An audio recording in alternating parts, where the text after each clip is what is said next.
This is another MyView TV exclusive. Please remember to hit the notification bell, like, share, and subscribe. I don't bring nobody forward in here to cheer for me. Everything what you see up my natural talent. Let me tell you something. You see, when you know what to please the audience with, it's simple, me. Wagwan, my people. Hope everybody doing okay. Hope everybody doing alright.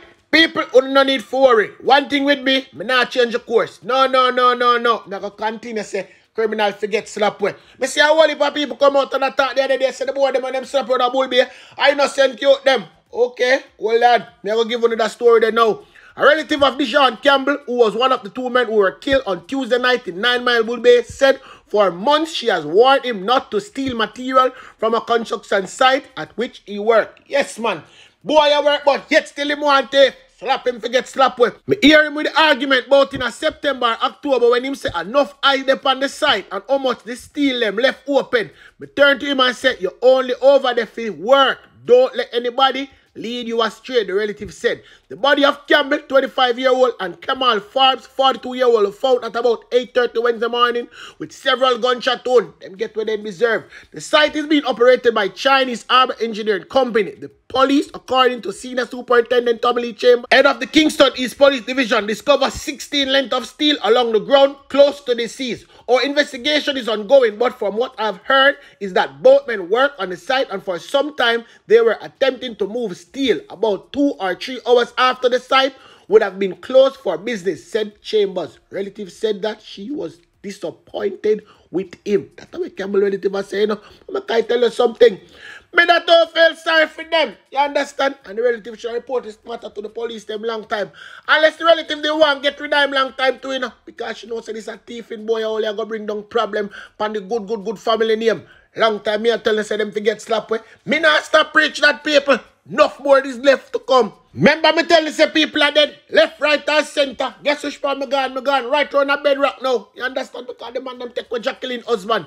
Jacqueline is now left to raise 3 children on her own after her husband Marlon Mador was shot and killed during a drive-by in Bedrock, St. Andrew. According to police report, he was not the intended target. The 41-year-old landscaper was riding his bicycle to work when he was hit in the chest by a stray bullet. He collapsed and was run over by a motor car as the shooters escaped. Jacqueline said her husband of 15 years was hard-working and he did not deserve such a horrible death. She said that Mador always kept to himself and was never involved in wrongdoing.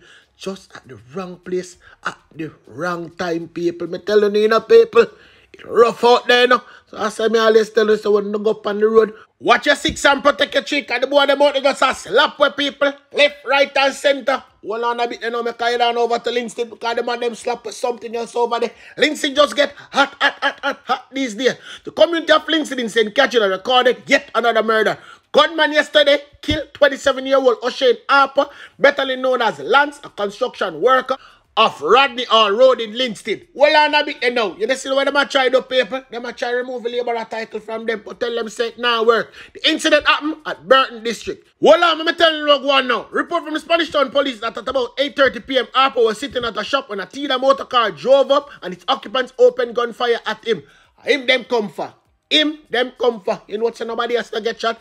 Harper run and was chased by the men who continued to fire at him, hitting him in the upper body. He was taken to the hospital, dead. Harper is at least the 2nd person murdered in Ląnce since the start of the year, and at least the 3rd within less than a month. On January 6, gunmen shot and killed 27-year-old Denton Hamilton, better known as One Left, on 4th Street in Ląnce. I remember me and I talk about that. He was gunned down days after he was released from custody. Yes, remember, criminal release and criminal gets Slapweh. On December 18, gunman murdered Nicola Brown, otherwise called Nikki, outside her business plate. Yes, at Trinity District in Ląnce. Me tell you the place at. The place well at. And guess what? They're not doing anything about it. Like when the people them normally say, my view, we feel like crime pay. Me feel so too. Me be honest with you. Them and them look uptown friend know exactly what I want. Hold on, I'm going to St. James and tell the what I want because I'm 13 in 13. I don't wonder what I talk about. St. James has recorded 13 murders in 13 days after Gabriel's tragic ending. Esmar Campbell, 26-year-old, who was shot and killed in close proximity to the Mount Salem police station. Report from the Mount Salem police that shortly after 6 p.m. Let me tell you what going on now because we get the full details on the police them. Campbell was standing along a section of the main road when a motor car with a group of men traveling aboard drove up. The men brandished handgun and opened gunfire, hitting him multiple times before speeding away. And guess what? A dead body them pick up and carry go up at the hospital. So I don't want them tell about them rushing carry in the hospital. No, them take them time. Them take them time go up the car. Them not say a long time this about your troublemaker. Not just now. Long time.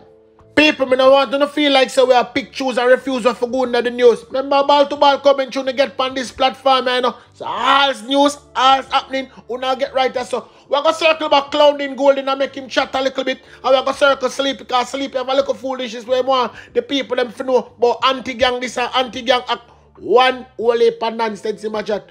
Might as well Sleepy resign for true, you know. But we're going to take over rain. People them see right now, them want to start Slapweh criminal. You come and talk about further on in the year. Let's see that chang now, my people.